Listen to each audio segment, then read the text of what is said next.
Protein synthesis is the process by which the genetic code puts together proteins in a cell.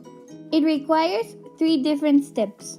The first step of protein synthesis is DNA, which is located inside the nucleus of a cell.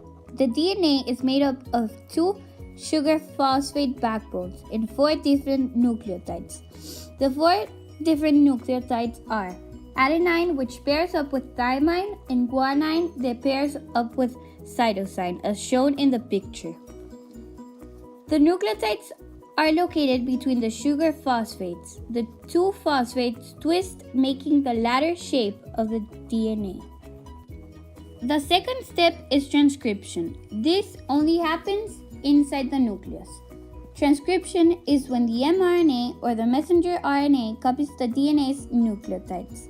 RNA is a small piece of nucleic acid that codes, decodes, controls, and expresses genes, and the RNA uses uracil instead of thymine.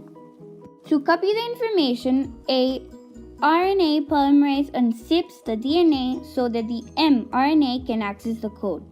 The mRNA is the complementary code of the DNA. It copies the DNA inside the nucleus, and then it travels out of the nuclear pore into the cytosol, and it attaches to a ribosome to be read.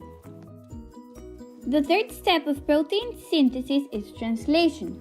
Translation is when the mRNA binds to a ribosome. The mRNA is read in a 3-nucleotide sequence called codon. For example, AUG, the starting point when reading a mRNA. The mRNA matches a specific anticodon on the transfer RNA, the tRNA.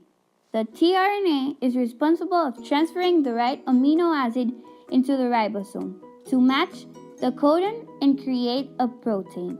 After one protein is made from the tRNA, another tRNA comes with an amino acid that would match the next codon. This happens repeatedly, making the amino acids form a polypeptide chain inside the ribosome. It stops when it reaches the stop code. And these 3 steps form the primary structure of polypeptide proteins.